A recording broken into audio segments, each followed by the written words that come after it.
Hey folks, welcome back to the Husker Big Red YouTube channel. My name's Chris Peterson, and back with me as always is my co-host Danny Gillette, and we're here to talk some Northern Illinois. We got the first home game coming up for Nebraska this weekend. I know the season hasn't necessarily started the way that we wanted to. I'm sure Matt Rule didn't want to come into this game, 0-2, but here we are. It's an important game for Nebraska. Obviously, can't start 0-3. So, Danny, let's just get into it, man. What Mhm. are your first thoughts on Northern Illinois, the Huskies coming in here at 1-1?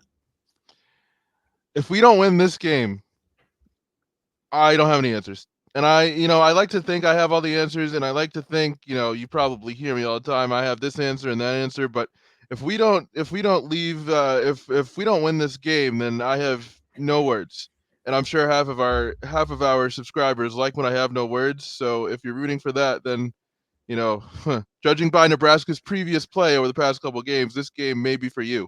But no, I mean Northern Illinois is not really that impressive to me from the box score. At least they have Rocky Lombardi, who's got a touchdown and 3 interceptions on the season. Their running backs really don't stand out a ton to me. It's not like they have any potent rushing attack. And Tario Brown was the leading rusher for Northern Illinois in their last game with 22 carries for 59 yards. And oh yeah, their last game was a loss to Southern Illinois by a 14-11 score. So this could be a game that Nebraska needs. They have a good opponent to try to get a win. Quite frankly, as long as they get their head out of their ass, I don't see any real reason why they shouldn't, but there are a lot of question marks with this Nebraska team. And one of the question marks is who's going to play quarterback on Saturday. I would say that's the biggest question mark. We don't know right now with Jeff Sims having the high ankle sprain, which generally is not an injury, that you come back from after a week. So we'll see. I know Heinrich Harburg played last week, went 2 of 6 against Colorado, had a touchdown pass. Chuba Purdy, has reportedly been dealing with some injuries, so I'm not sure what his status is for Saturday either. I know, Seems like he's hurt a lot. yeah, and Jeff Sims didn't practice earlier this week. I believe he's going to practice, or I believe he practiced Wednesday, or is going to be practicing Thursday. I can't quite remember, but he is going to practice this week, and I'm sure that'll determine how he plays. But regardless, Nebraska is going to have to manage that quarterback position. I think whoever is playing it, because it's been obviously an adventure with Jeff Sims and the turnovers. Either way, this team needs to, I think, run the football. When I look at this matchup, Northern Illinois is a team that they're giving up, a decent amount of rushing yards. They don't run the football well, so Nebraska should be able to, win that running matchup. And then I think a lot of things kind of build off from there. But yeah, it is an important game. I mean, it's you don't want to say it's a must-win game, but you can't lose this game if you're Matt Rule. I mean, not that the fans have any say in what happens, with your job performance or anything, but you're going to lose this fan base if you lose this game. And I know it's a group of 5 team, but look, Mike Riley lost to a group of 5 team. We saw Scott Frost do it last year. So, the Huskers got to show up and they have to play well, or this is another game that they could lose. And you know what? Quite honestly, I'm not worried about losing the fan base. We lost the fan base after we lost week 1 to Minnesota. I mean, you look at all these Facebook posts, you look at all the tweets, people wanted Matt Rule fired already. So at this point, he's just got to do what's good for the team. It's very easy to lose the fan base, especially those over the age of, I don't know, 50. Um, it wouldn't be a good look if he started 0-3 though, and I understand, you know, that Matt Rule said, this is what you get. He basically said earlier this week, this is what you get when you come to hire me, but I am worried about, how this could impact recruiting. I talked about this earlier. I think it was on Monday, and if I'm a guy like Carter Nelson, if I'm a guy like Danny Kalen, if I'm a guy like Isaiah McMorris or David Hall, I'm looking at this and I'm saying I can step in maybe right away and play. I mean, so for me, it wouldn't be a deal breaker. This would, for me, if I were a Nebraska recruit, I would say, all right, they need me. I can get a chance to play right now. Let me step up. But you know how crazy recruiting is these days, and more so than just recruiting, getting that first win under your belt as a new coaching staff That's huge too, because there's always the pressure to get that first win, and once you get that first win, you can kind of relax a little bit and say, okay, we won a game. This is what we did. Now let's try to continue to build off it. Yeah, and just with recruiting, it is going to be a big weekend. Brandon Baker's going to be on campus. You had on Husker Big Red Anthony Rizak, a 2024 quarterback. Alex Mansky, the top target in 2025. So, in terms of just putting on a good show for those guys, it's important too.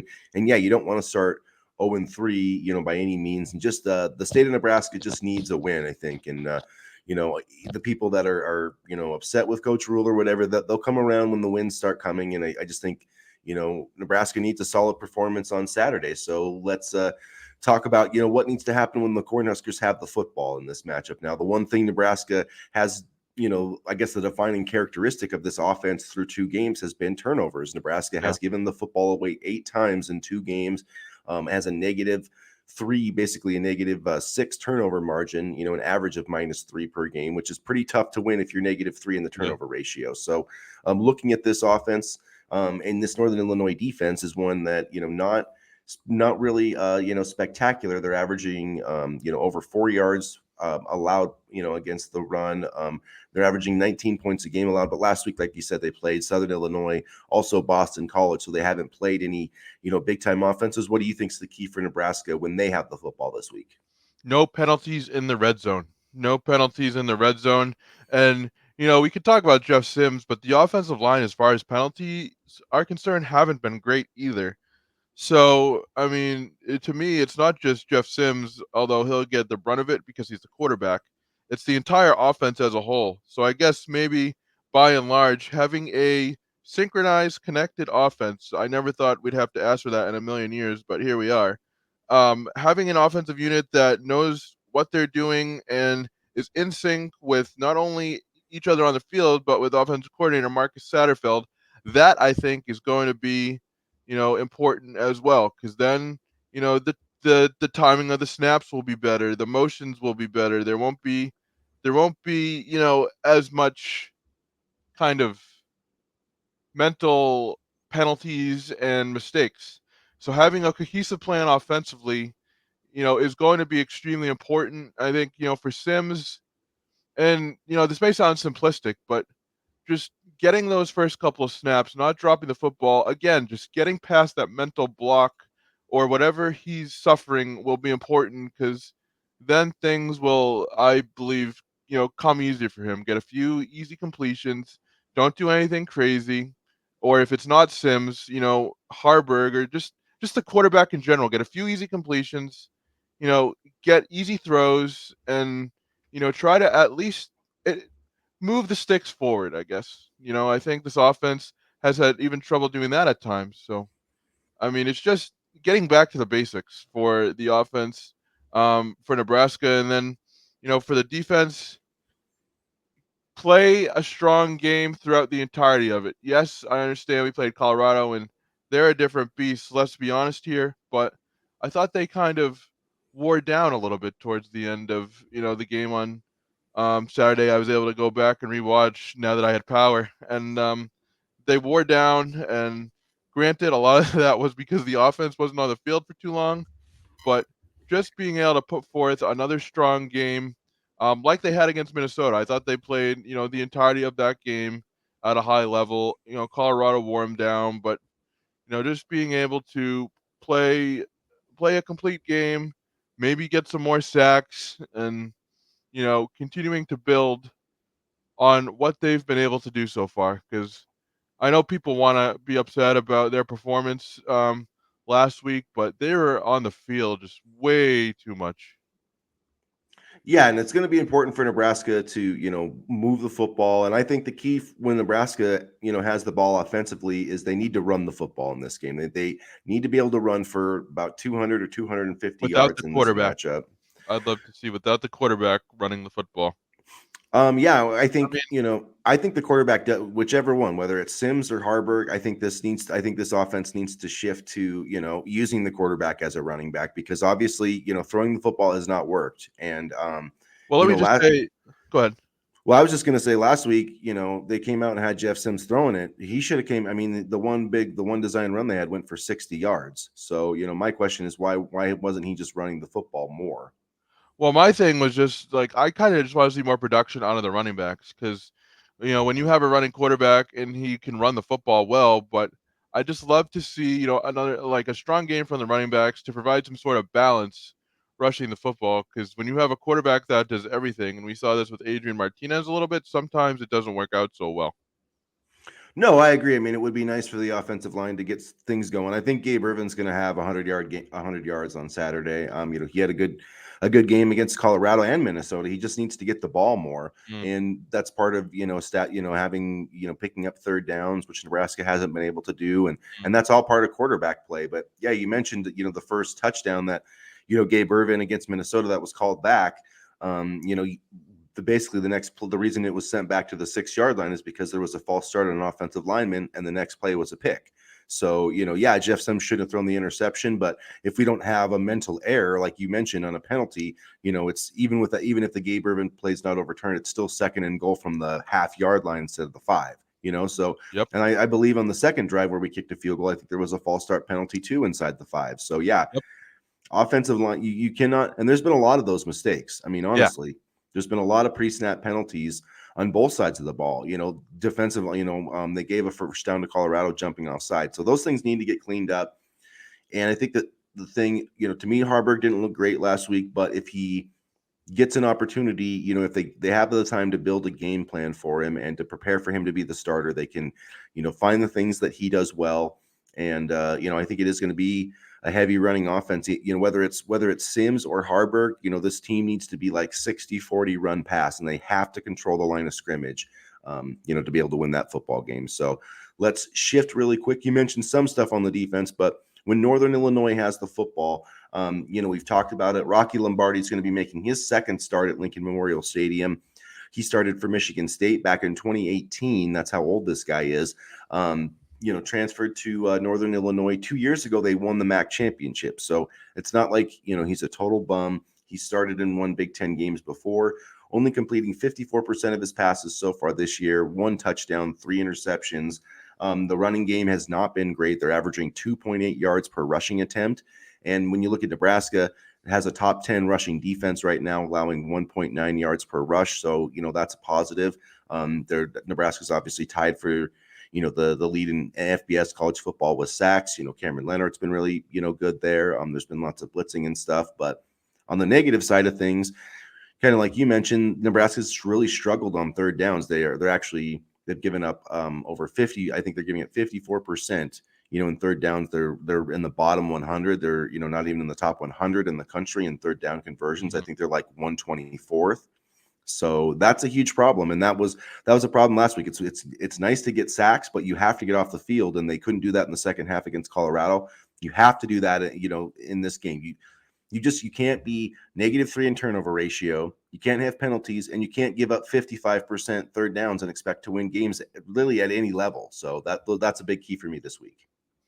Absolutely, and I think, more so than, not giving things up on, third down, like, that's a huge part of it as well, but also just trying to get after the quarterback, consistently, and yes, I know that they've been very good at sacking the quarterback, but, I just a consistent pass rush throughout the entirety of the game, like they've been doing, quite frankly, and getting after the quarterback is going to be extremely important. I mean, it's hard to ask for much more than what they've done so far. I mean, Cameron Leonard has been an absolute monster in the best way possible. And, just continuing to get after the quarterback and avoiding the dumb penalties. I mean, you mentioned the false start from Saturday, and then you had the disconcerting signals in the opener against Minnesota. I know I already talked about that, but I love that disconcerting signals. I love that. But anyway, I mean, just avoiding the penalties and getting off the field on third down, like you said, that's been a really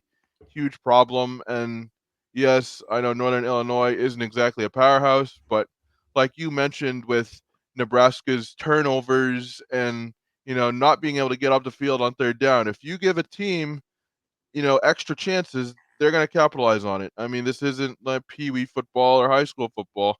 This is college football. So limiting the limiting the chances for the opponent is going to be crucial on Saturday. And this is a game where you know Nebraska has to put it together as a unit defensively and play mistake-free football, kind of like the offensive line, if we're being honest here. Yeah, and I think Northern Illinois, looking at this defense, obviously it's not a team that has the kind of playmakers that Colorado had, so it should be a pretty good matchup, I think, for the secondary and all those guys. But look, Rocky Lombardi is a veteran quarterback, so if you don't get pressure, he's going to make some completions, so that is going to be a big thing. But if you can generally, if you can stop the run, I mean, if you talk to most defensive coordinators, stopping the run is the most important thing, because when you put the quarterback in second and long and third and long, that allows your pass rush to kind of get going. And Nebraska's done that for the most part this season. And last week, Shadur Sanders was just spectacular, in whatever down it was, he just was able to, make plays. And that guy's going to be a first round pick, no question about it. Rocky Lombardi's not going to be. So I think, they're going to be able to pressure him. He's not going to be able to move. And I think he's going to be in a lot of tough situations on Saturday night. And, he's thrown 3 interceptions already this year. And I think there's a chance Nebraska gets a couple, just because, he's going to be under fire and he's going to be trying to get rid of the football. So hopefully, because that's another thing, Nebraska has not been great on third down, and they've only got 2 takeaways in 2 games. So, I mean, if you're going to be a really good defense, you got to take the football away from people. And that's, to me, in this modern era, it's hard to totally shut people down. But, if you can make the tackles for loss, the sacks, and you can get the turnovers, that's really what makes a really great defense. So I want to see Nebraska make more of those impact plays in terms of taking the ball away. And one of the players that's really kind of gotten a lot of praise this week was Micah Bayer. He was we didn't really hear his name during spring ball. I remember him committing to Nebraska and being recruited, and he's taking advantage of the opportunities that have been given to him. He had, 6 tackles against Colorado on Saturday, and he's been really a bright spot on this defense as a sophomore. And it's good to see, kind of players that were kind of off the radar begin to step up. And, I actually kind of forgot about him and that he was even on this roster to begin with, but I'm happy he's been able to, kind of find his footing as well. Cause, and I've said this before, but when you want to build a strong program, you have to have depth at, all the necessary positions, meaning, linebacker, you know, um, defensive back, running back, and things like that. So the emergence of Bayer is really promising and gives Nebraska, something to work with defensively for the future, in my opinion. Yeah, I like Javin Wright at linebacker too. I think he, Yeah, is a bright spot. John Bullock has had some nice moments, and really, what I like about this defense is there's only 3 seniors, so there's a lot of guys that can come back. I know Ty Robinson is like technically a senior, but he could come back for his COVID year. So I mean, you could say maybe like 4 seniors if you consider him, but who knows? Maybe he could come back. But so there's a lot of really good pieces, I think, for this defense. Cam Lenhart looks like a star. Princewell Umamalian. Van Poppel got on the field last week. So I mean, there's a lot of guys that are making an impact, I think, on this yeah. defense. And yeah, it's they just need to take the football away and make some of those impact plays, and do a lot of the same things they've been doing. It's just get a little bit better on those money downs and make some plays. That's what this defense is going to have to do. If this team is going to win games, because the offense just isn't there yet. It can possibly get there, but I don't think. The defense is going to be the strength of this team. The offense just needs to learn how to play complementary football. So let's talk about the keys now. I mean, we've kind of talked about it, before, and some of these things we probably, mentioned you can kind of get what the keys are. But what are a couple of keys that Nebraska has to do to win this game on Saturday? Execution in the red zone. Um, no penalties, especially in the red zone. Run the football, control the clock, run the football, and play a complete game defensively, kind of like what we saw against Minnesota, but just continue to play strong defensively. I think truthfully, if Nebraska wants to win this game, if we wanted to say who's the player that needs to step up for Nebraska to win this game, it's Jeff Sims. I mean, Jeff Sims or the quarterback. I keep saying Jeff Sims, but I mean Harburg needs to step up. The quarterback needs to step up because you know the play at the position has not been consistent, and it's really hurt the team. So, consistent quarterback play and cohesiveness offensively, I think, are my big two. And then defensively, just no stupid penalties. So, I mean, by and large, consistent quarterback play, cohesive offense, and no stupid mistakes defensively would be my three keys for a win on Saturday.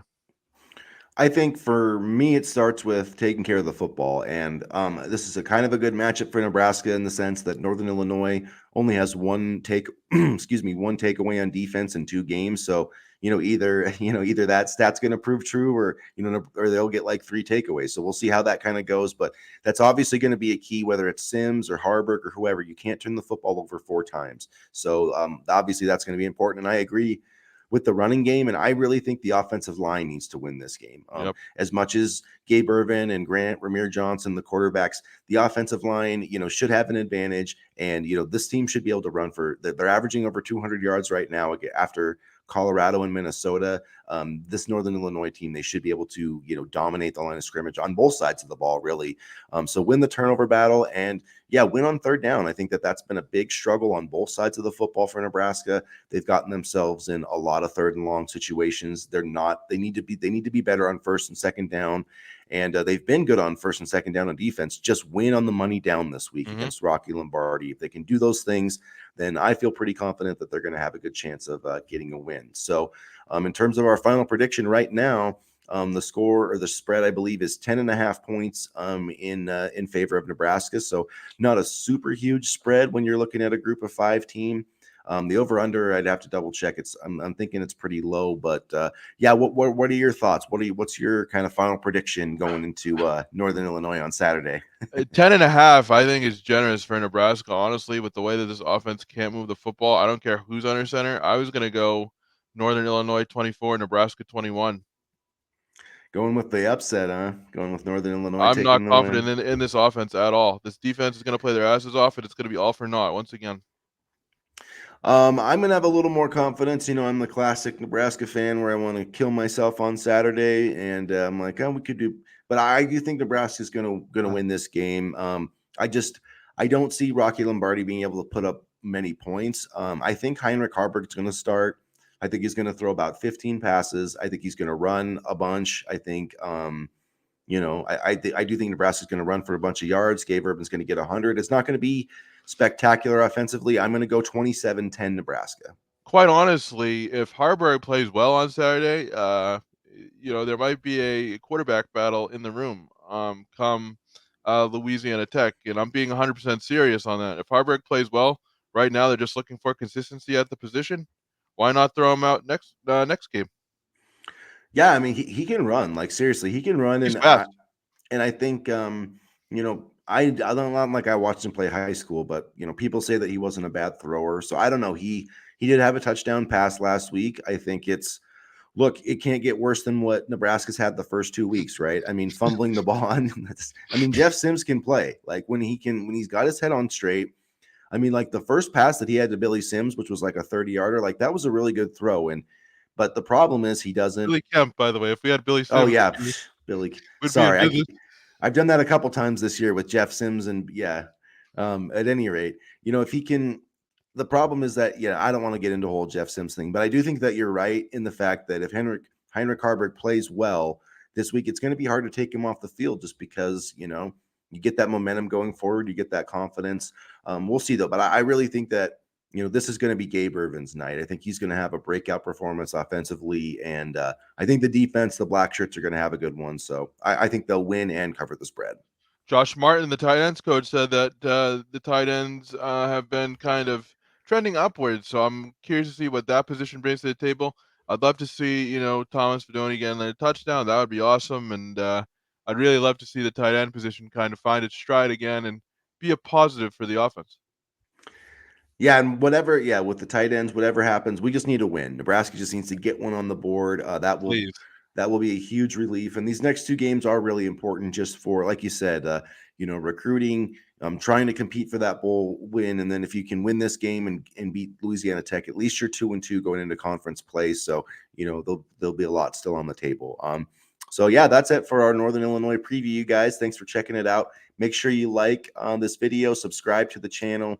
Make sure you comment with your predictions for the game on Saturday, and come join us. We're going to have, as long as we don't have any power outages or anything this week, we'll have a pregame chat Saturday morning. So check us out, and as always, go Big Red.